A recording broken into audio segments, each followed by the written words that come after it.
There we go. Oh, they can pretty near see both of us. Hey folks, Papa Joe here. And Carlos. See what I'm cursed with? Oh man. And Bandit's taken up with him. Bandit, I mean, Mexican Bandit, Bandito. Are you? mhm. Oh man. He came up here. I Right. didn't have to do nothing but just say, Uh-huh. he came right up. He threatened him. Yeah, no. He has a mind of his own, and he has a mama right over there that he counts on. So, Oh well, you see, he's staring over there. What's she doing? yeah, right? Got them ears going. What do you see? What do you see? What is Mom doing? What is she doing? Wanna go He's check? all about Mom. He said, "No, I want Dad. I don't know what the hell I want." Well, folks, Carlos got in the other night. Last night before last. Mm-hmm. Yep. So we've been visiting, and I knew we was wanting to make some videos. Exactly what about, I ain't got a clue. So, being that we are both men of Christ, maybe we ought to make Christian video. Sure. Why not? Why not? Something I'd like to ask. I know you made comment that you was raised Catholic, Mm-hmm. and you're not necessarily practicing the Catholic faith now. I'm not sure what kind of church you're going to, but why did you change? I've heard a few people Mm-hmm. that have done the same thing. Yeah. What caused you to change from the Catholic, or to leave the Catholic Right. practice? Well, we never really practiced it deeply, if you will. We have a stereotypical relationship with the Catholic Church where, hate to say it, but it's true that Hispanics, just by nature, are mostly Catholic. Right. And from baptisms to weddings, I mean, you name it, we have the whole process, the in white everything, I mean, the church and the father and all that. I mean, that's just how it is, especially in the Hispanic, community. I mean, that's just what it is. We never really went to church besides for the special events. Again, the Right. baptism, the birthday parties, the sweet Halloween 15s or and Halloween, things. Christmas, and Yeah, Easter, Christmas, quinceañeras, the sweet 15 parties and Right. things like that. And that was really it. Now, mind you, my mom and my grandma had the pictures up on the wall, the God pictures, the Jesus the picture Mary and the and- bleeding heart and Right. the Mary and the candles on the stove. Again, stereotypical stuff, but it's not stereotypical when it's true. Right. Right. It just is what it is. And we never really practiced it, mostly because my mom and my grandmother were very busy when I was growing up. We owned restaurants, just school, just Right. life was very busy. We never went to like actual classes or things like that. But just when you're Hispanic, that's what you do. Right. You go because that's what you do. What they expected of you. Yeah, that's what's expected. So to leave that way, that religion, if you will, that was not a hard thing to do, right? So, we went through some tragedies, obviously, with just We as stuff. you and the family, or you and the wife, or Both, Okay. really. Now, Just- did you leave the Catholic faith before your wife? Oh yes, Before yes, she long came? Okay, before, okay. Back in 2014 was pretty much the year that I got saved, and just I had a friend who was a Christian pastor. He's a friend of mine, obviously, and he was really just reaching out to me here and there. He didn't want to just try to bombard me with Right. with the Bible. Don't thumping. beat you over the head Yeah, with a Bible, yeah. which is something I tell people, don't do it. You'll No. drive them away. You won't pull it too. Way too much, way too soon, right? Yeah. So he knew my character already, so he knew he he couldn't just, Right. bring Right. it all on me at one time. So Planting slowly but seeds. sure, absolutely, he was planting a mustard seeds of it. Right. Just Right. little teeny tiny bits, words, just stuff. Yeah. And in 2014 was the year of tragedy. I mean, we're talking, my mom was sick with stage 4 cancer. She was done, where she's like, I'm not going to do chemo, I'm not going to do treatments, I'm just ready to go. She had struggled for 8 years before then. Right. So, I mean, just that. And then, the ex-wife, if you will, had a different plan for her life. Right. She just happened to forget to tell me. And You she drug me wasn't part of along. that decision. Yeah, I'm like, well, you didn't Yeah. have to go off and do that. Right. You could have just, Yeah. cut me loose and Right. saved me the heartache. Anyway, long story, boring, but I'm sure you guys can figure out what all that meant and entailed. Right. So with that said, early 2014 was when, I said, you know what, I'm ready. There's something missing. There's something big missing here and here. No matter what I did, I mean, money was not helping the situation because you can't buy a cure for cancer. Right. You can't buy a cure for From broken marriage. Or broken anything marriages. else. Right. Thank you. Yes, to not go into detail, but yeah, Right. but Right. you can't buy that. And just the hurt, the anger, the just Right. why it was just happening. Yeah. So he reached out again, and this time I'm like, you know what? I'm willing to let's listen. do it. I am willing to listen. So Yeah. with one or two conversations, my heart just opened up, and I said, you know what? This is what I'm looking for. This is what was, Right. tugging at me And for see, so long. and that's something that really breaks my heart. There's Robin Williams, Yeah. and there's been so many others that have committed suicide, whether it's an OD or not. To me, if you OD'd on drugs, it's still a suicide of sorts. Oh, of course. They all think that if they get enough money, they get enough drugs, they get enough fame, they have this empty spot, this hollow spot that they're trying to fill. Mm-hmm. And they can't fill it with No. anything here on earth, and they don't realize that, and they don't want to listen. And the good Lord can't fill it. Mm-hmm. People don't, when people like myself and like you tell people that we was just missing something, and I turn to the drugs and the bad life and all that, Mm-hmm. it does not fill that void. Right. It Yeah. won't do it. Mm-hmm. And once I came to the Lord, I had such a calm. It took a little bit of time. It wasn't, you hear the evangelists that tell you how it just happened that fast. It didn't happen that fast for me. Me neither. It Yeah. took a little bit of time, but I could feel him working in my life. Mm-hmm. And over the course of a year or so, I tell you what, people that knew me, they're like, damn, was that St. Joe? Mm-hmm. Oh yeah. So, Yeah. And something else I want to comment on that you mentioned is saying, well, this ain't stereotyping. And they have tried to make stereotyping and profiling such a bad thing. But like you said, if it's the truth, is it really stereotyping? There is so many people, it does not matter. Just like you said, most of the Mexicans are Catholic. That's a fact. Yeah. Most of the Mexicans are Democratic. That's a fact. Most of the blacks are Democratic. Most of the blacks are Baptist. Yeah. Yeah. There is just so many things that is in a culture. And they tell us that we're supposed to respect their culture and all this, but we're supposed to pretend like we have a blind eye. We don't know the world. We don't understand anything going on, Mm-hmm. but yet we can see this happening right before, I mean, there are so many things that you can just stop and look at and say, you know what, that is just not real. That's not the truth. I mean, the whole saying that one size can fit all, no, that is not the truth. Right. One size cannot fit all because No. we're not all the same size. Right. In here or in here. Right. We're just not the same size.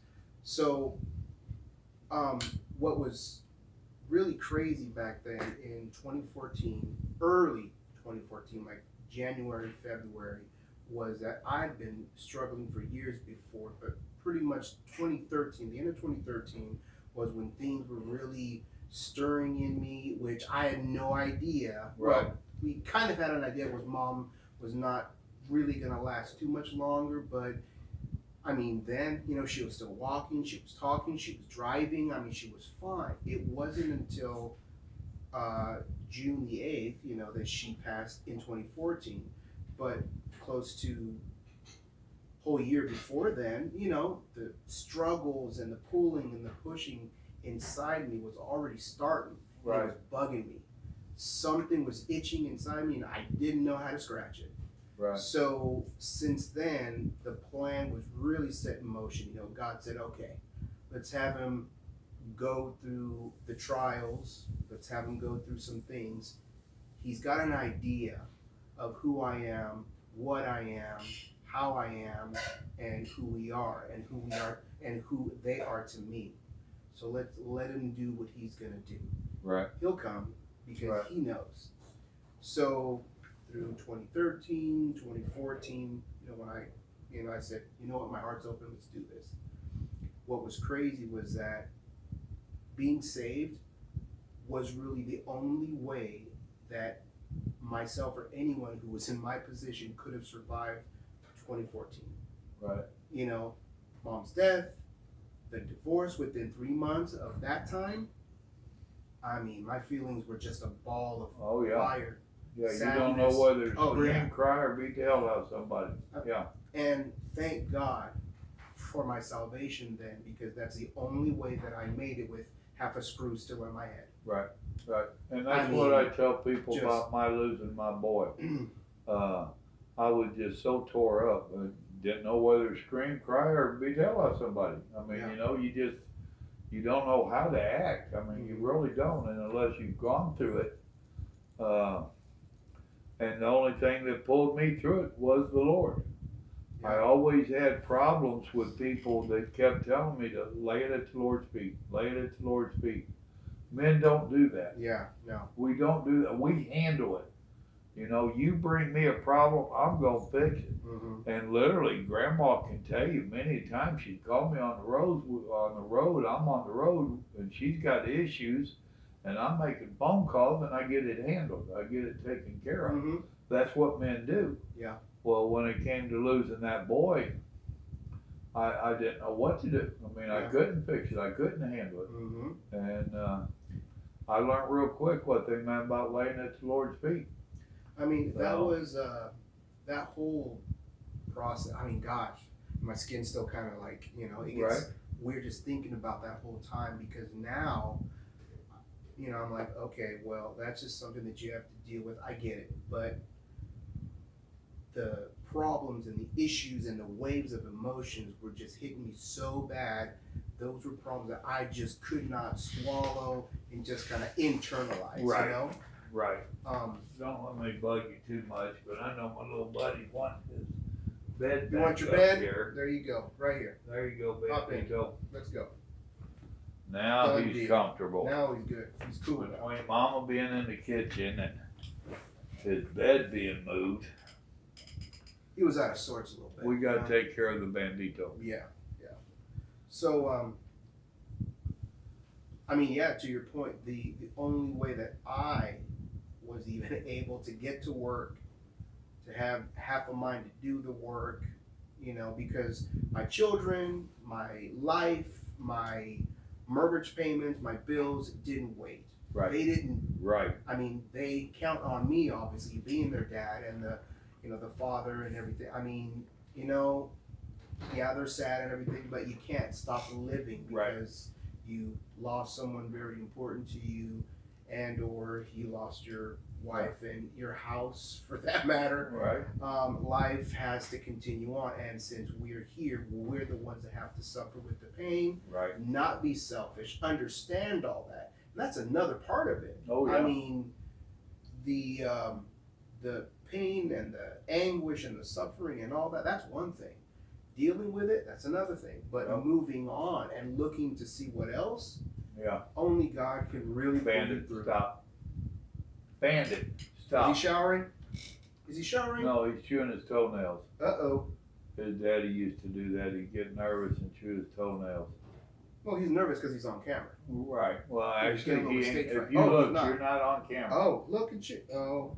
Well, Okay. it might be off screen. I don't know. Let me lean over a little bit. Yeah, I mean, so anyway, to your point, I mean, the problems that I had were absolutely, though, okay, let me say this, the problems that I had, the loss of a mother, marriage, home, money, time, all that stuff were no match for Jesus. Right. He said, you'll be fine.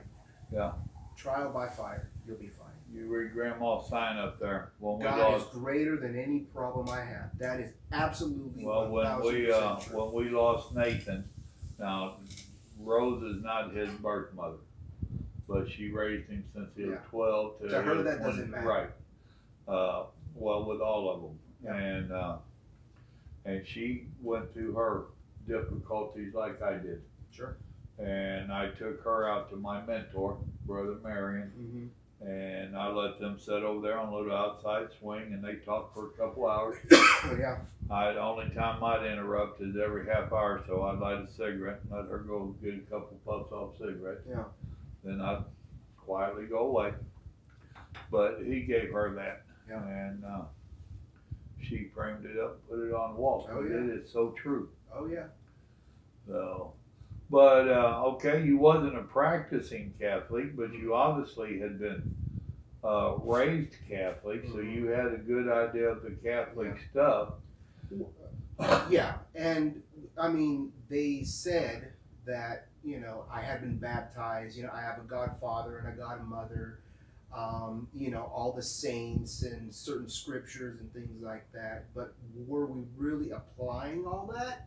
No. Okay, well, where I was going to go with that is that, yeah, you got sprinkled. That's what I call it. Sprinkled with faith?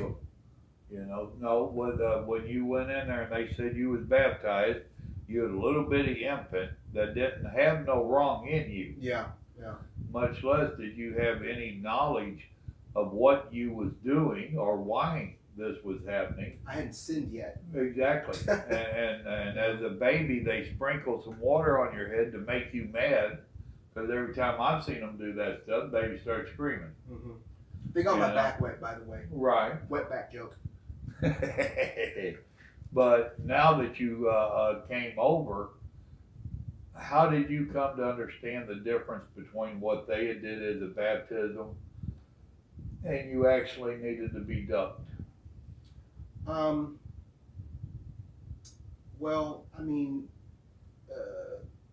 when you go through your life as long as I did, and have sinned so much and have done so many things, the good, the bad, and the ugly, you go through all that, it really gives you a new appreciation for where you choose to go with your faith now, your walk with God, where, I mean, for ages, my thought and theory of, you know, okay, to be a Catholic is, okay, so you go to church on Tuesday, Wednesday, Thursday, whatever, you know, you on Sunday, you hear the Father up there, you know, you do your confessionals, you stand up, you sit down 20 times. Well, that's what I was going to ask, is if you went to the phone booth and talked to that guy over there and all that stuff, if that was a regular deal, did you consider yourself baptized up until that time?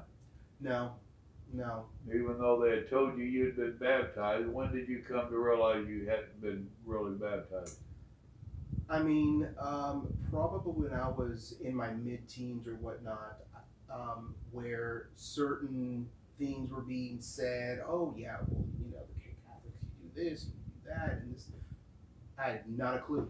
I had not a clue about anything.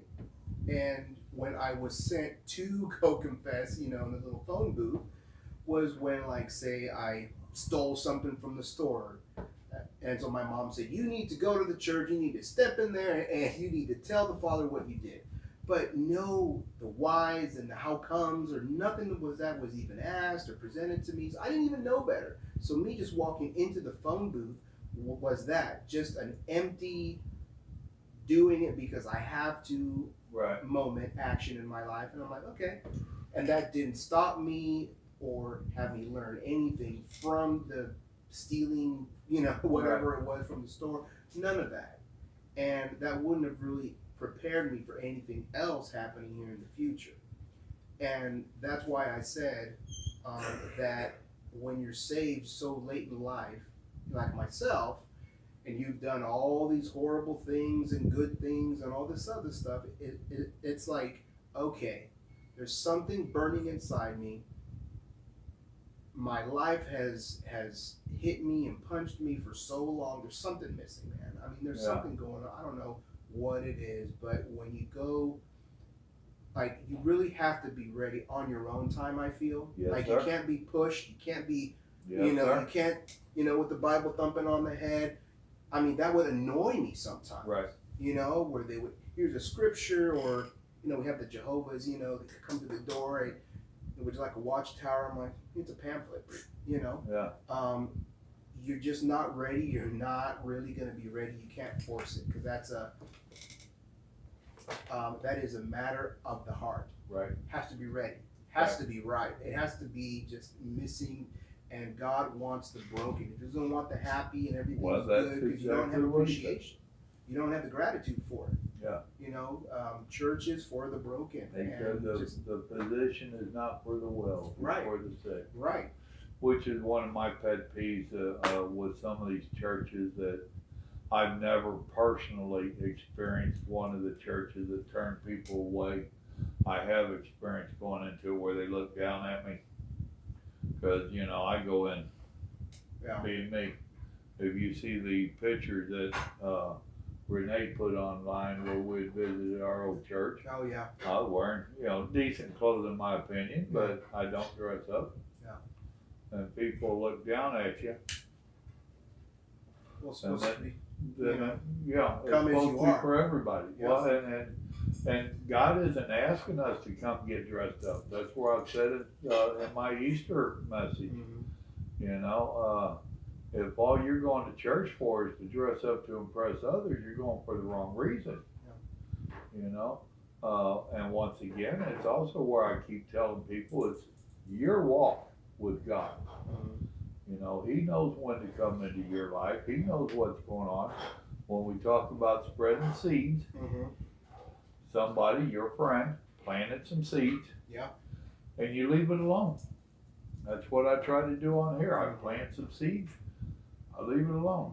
Now I've had a couple people that have wanted to talk more. All right, I'll talk more with you. Mm-hmm. But for the most of them, you plant the seed, you walk away. Yeah. And it ain't for you to do. Mm-hmm. Now you told me that you're doing some kind of teaching in your present church. Yes.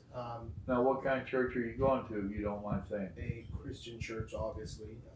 Non-denominational or what? Non-denominational. That's what we went to, was non-denominational. Yeah. Yes. We don't really do religion there in our church. We do a walk and a relationship with God. Good. That's what it is. It's plain and simple, right? So Victory Outreach, they are a frontline hardcore church. When you hear Victory Outreach, we are known to reach out to the people who were on drugs and who have a hard time with addictions and gangs and whatever. The ones convicts. that Jesus went Yeah.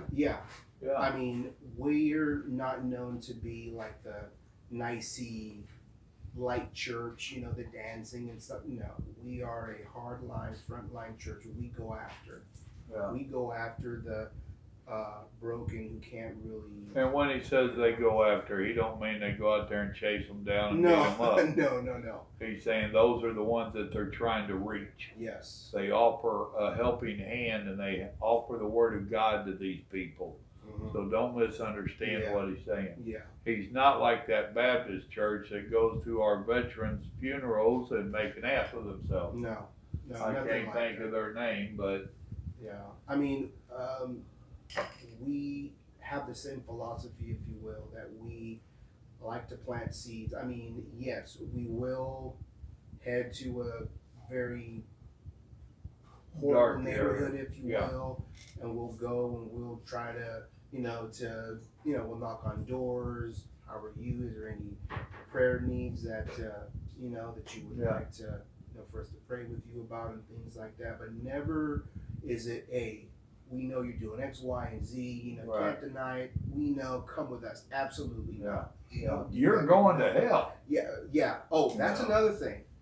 You cannot bring people to Christ or just plant those seeds by fear. Right. You can't rule with an iron fist. It doesn't work like that. Right. Same thing goes, exactly to me, where you could not tell me anything before the wrong way, because I would be, oh, no. Yeah.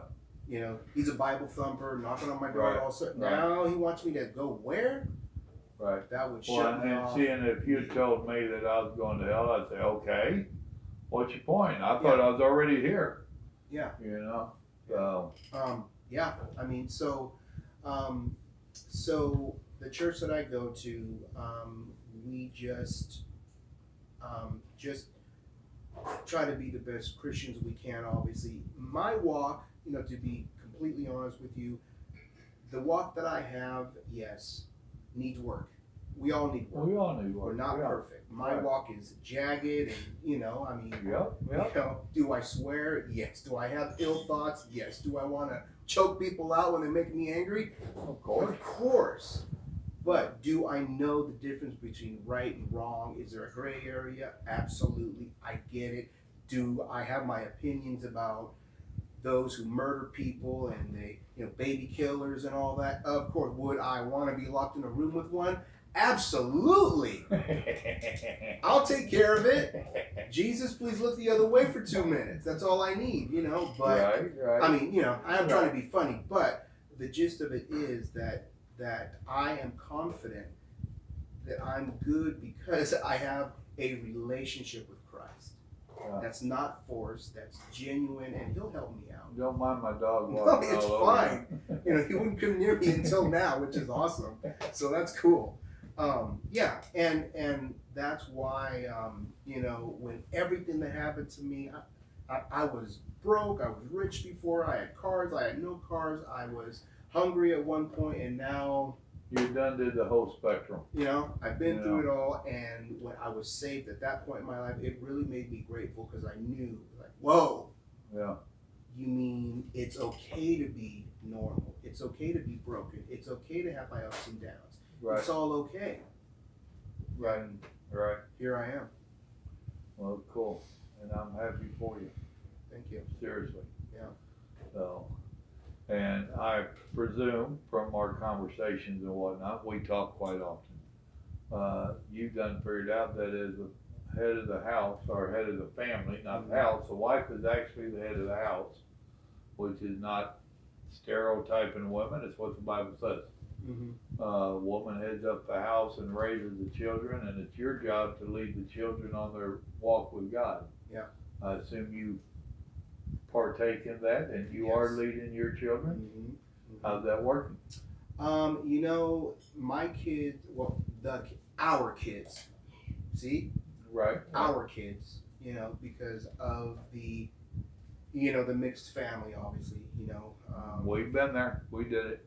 Between my wife and I, we have 8, from 22 all the way down to 8. We've got the whole spectrum. So you would, if you're talking about 2014, 5 years ago, Yeah. Unfortunately, you was like me, and you came to God a little bit late for some of them. Mm-hmm. Yeah. I came a little bit late for all of mine to lead them as children Yeah. to God, but they did see the change that Dad went through that helped them quite a bit. Mm-hmm. Yeah. So. I mean, yeah. The teenagers that we had then, if you will, they had gone to church a little bit here and there. Right. Again, the baptisms, the weddings, the funerals. That's another thing I didn't even mention. Funerals. If you're Catholic, you go to a funeral, the service is an hour. All sorts of the saints. preacher is gone, whatever they call him, but the preacher's going to do these things, and that's one of the things that gets me is it's so scripted. in the Catholic Church. He says this, the audience says this, he says this, they say this, and it's like really? Cue words, he says something, and then the whole church says amen or amen or this or that. And that was one thing too, Let me touch on that for a second. When I had gone to service for Sunday or whatever it was, for a lot of us to hear somebody read scripture, that doesn't really do it for me. Right. That doesn't lock in my attention. I start to look around. I'm looking at cleaning fingernails, my phone. I'm checking just to make sure, whatever it is, and that just does not work for me. The message is, it might be a great message, but when you lose your audience, that's exactly it. You lose your audience, you're done. With my church, he's very passionate. I mean, he's a stomper. He gets your attention. You see somebody falling asleep and, hey! Yep. I mean, so he doesn't really read through like scripture. I mean, he's very well versed in scripture. Right. I mean, he's a pro. He ain't like me. I mean, you can get down too. I don't sell yourself short. I don't lose scripture. You bring a good message because you know how to. I mean, you have this way of speaking, and it captivates the audience. So it's the same thing with my church where you can't tell by the viewer count.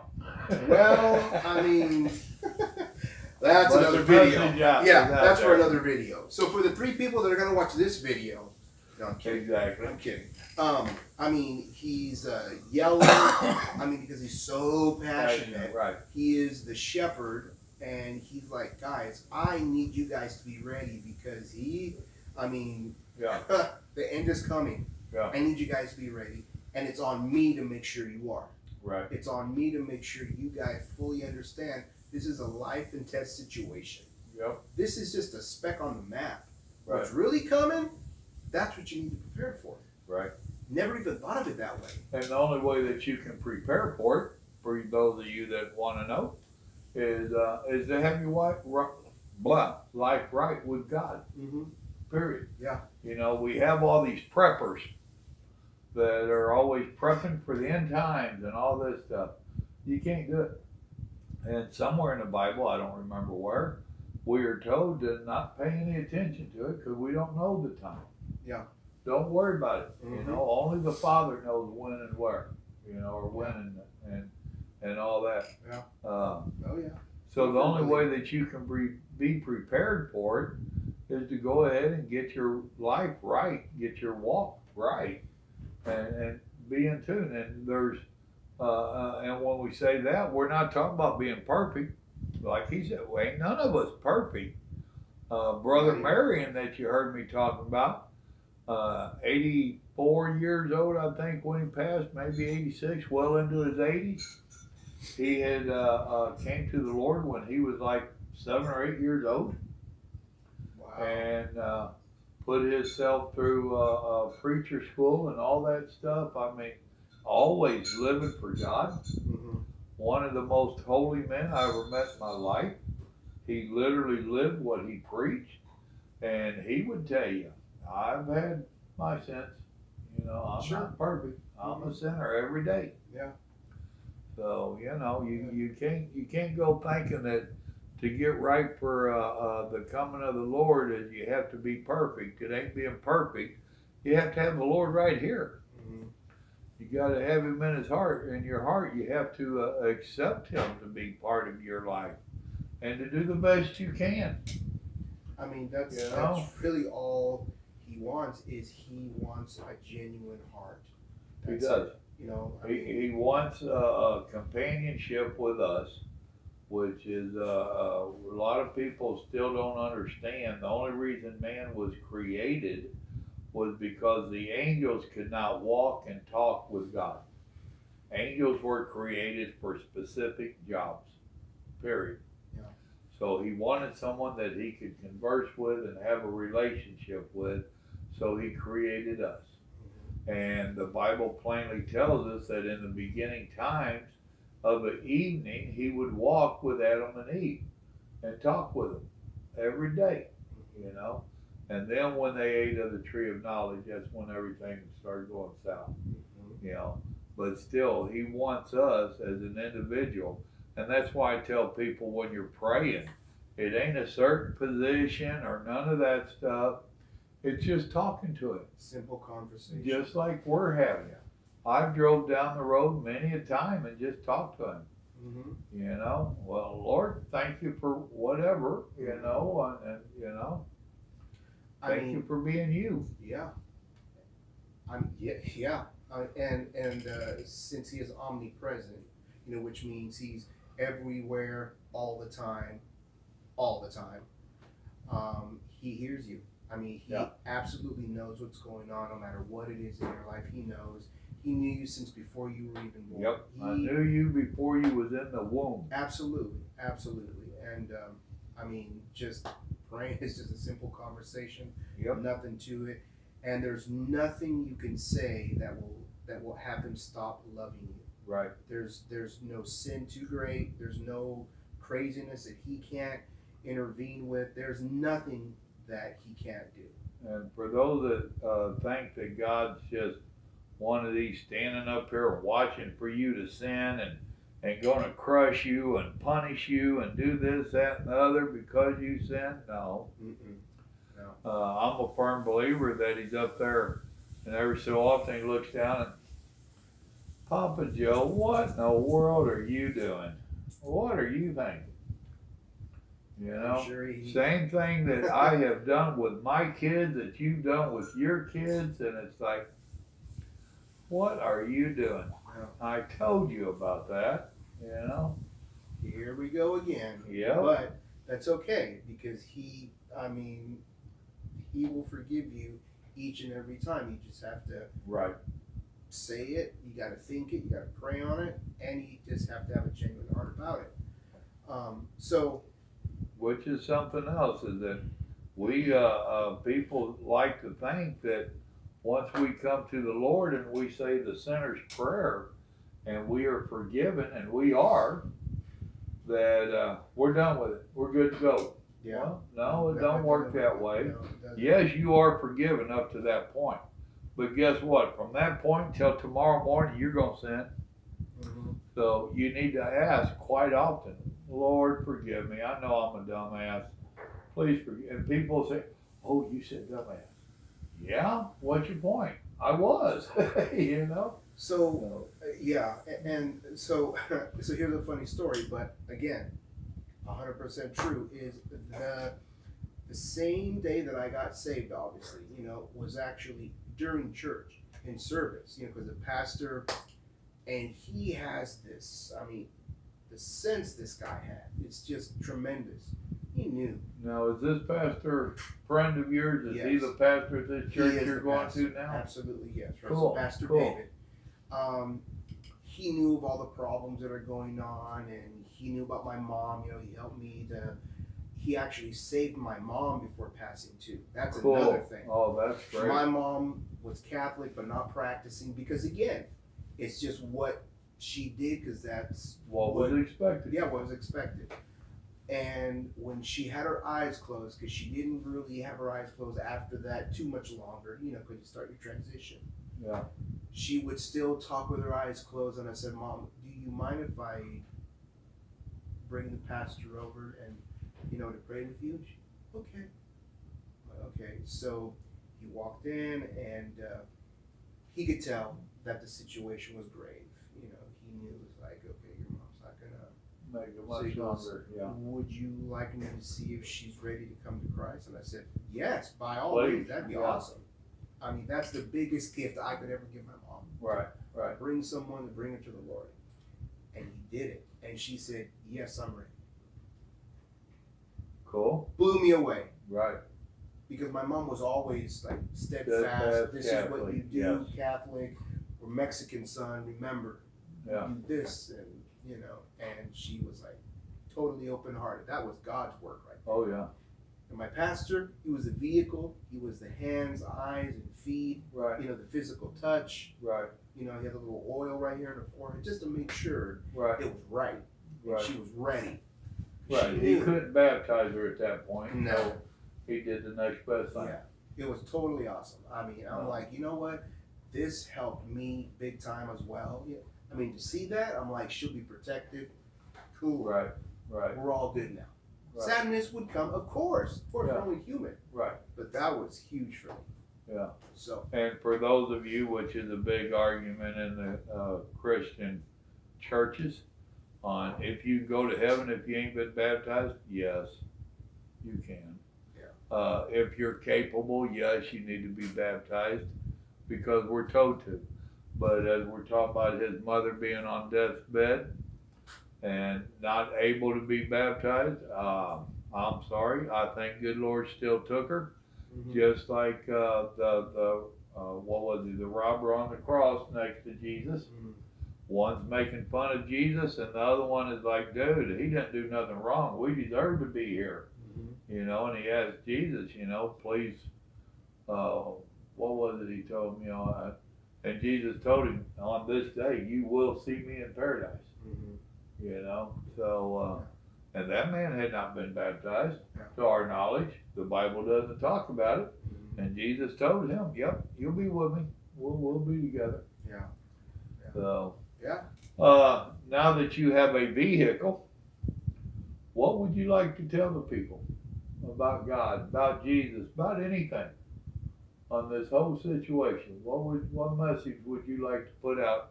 Last count, we was being seen in 23 countries. There's some of them where we're not allowed to be seen in. You know, being that Jesus is a fairy tale, you know, that's what they want to tell you, but none of the other fairy tales seem to be banned from other countries. Wonder why they banned this fairy tale, you know? Well, those are man-made bans. Yeah. And I guess